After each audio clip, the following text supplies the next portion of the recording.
അപ്പോൾ വിനയൻ ഇവിടെ കഴിഞ്ഞ കുറേ കാലമായി സിനിമാ രംഗത്ത് ഏതാണ്ട് ഒറ്റപ്പെടുത്താൻ ശ്രമിച്ചപ്പോൾ ഉറച്ചു നിന്ന് ഒഴുക്കിനെതിരായി നീന്തി അദ്ദേഹത്തിൻ്റെ പാഠം ജനങ്ങൾക്ക് പ്രയോജനപ്രദമാകുന്ന രീതിയിലും അവർക്ക് ആസ്വദിക്കാൻ കഴിയുന്ന രീതിയിലും രേഖപ്പെടുത്തിയ ഒരു വലിയ മനുഷ്യനാണ്.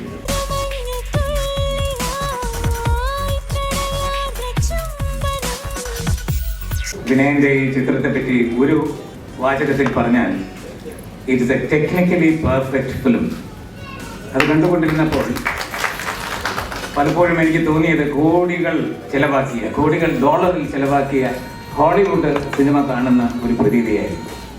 അതിൻ്റെ ആർട്ട് ഡയറക്ഷൻ, അദ്ദേഹം പറഞ്ഞതുപോലെ അതിൻ്റെ ആർട്ട് ഡയറക്ഷൻ, അതിൻ്റെ ക്യാമറ, അതിൻ്റെ എഡിറ്റിംഗ്, അതിൻ്റെ ടെക്നിക്കൽ വശങ്ങൾ നോക്കിയാൽ it can be compared with any Hollywood film. ഒരു മണൽത്തരിയിലൂടെ മഹാപ്രപഞ്ചത്തെ കാണിച്ചു തരുന്നവനാണ് കലാകാരൻ.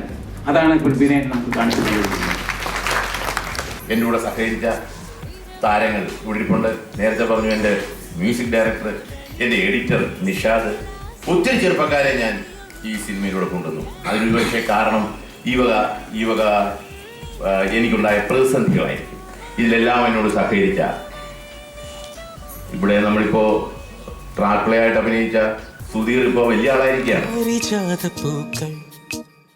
പുഞ്ചിരി തൂകി പാലാഴിക്കടൽ പോലും ഋതുമതിയായി പാരിജാത പൂക്കൾ പുഞ്ചിരി തൂകി പാലാഴിക്കടൽ പോലും ഋതുമതിയായി